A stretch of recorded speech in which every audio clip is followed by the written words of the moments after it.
live in a dystopian society worthy of young adult books and decide to rebel against the evil government.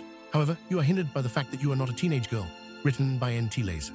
And this has gone on long enough. We have been under the rule of the Protectors for far too long for the atrocities that they commit under their name. Yeah, my crowd yelled.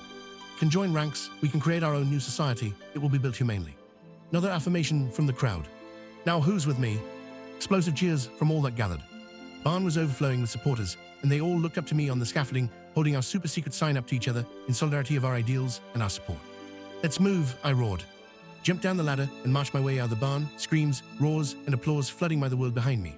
I walked for about 20 steps before checking behind me to see all my followers. Except they weren't there, they were still cheering in the barn. Waited another 10 seconds, still nothing. I ran back inside and climbed back up to my pulpit. They quieted down after a few seconds. Let's go, I roared again. They cheered in response, but they didn't move. I gestured with my hands for them to move out, but no one moved an inch from where they were. Ah, so we going? Yeah, they screamed, as if it were a call and response. Why aren't you moving? They looked to one another quizzically. Where's the chick? Some guy called. The what? Girl, another girl yelled. Where's the girl? What girl are you talking about? Empowered young women, ready to inspire us to take on the world. Yeah, the crowd screamed. I looked to John, he shrugged. There is no girl, I said, but it was like I was trying to convince myself of something. People still called out in response, but they sounded just as confused as I was. Who's going to lead us? Yelled a guy from the back. I am, I yelled incredulously. I mean actually lead us into battle, take charge of all of us. I looked around at the crowd, yet I really have none of their support. I am, I screamed again. I started shuffling and looking to one another, waiting for the joke to be revealed. I saw some look to leave through the back door. Wait, where are you going? I called. Not falling for another patriarchy like the Protectors have set up, answered someone.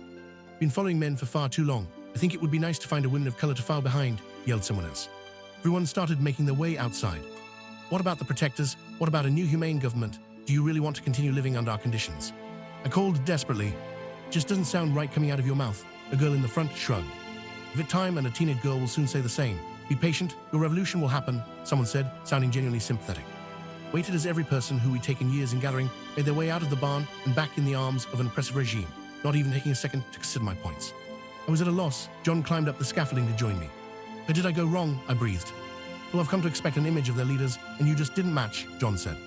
What are we going to do about the Protectors? How much longer can we last? On shrugged, guess we'll just ask around till we find a girl to puppeteer this thing, Alex.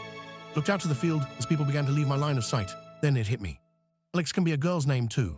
Thanks for reading. More short stories on the way.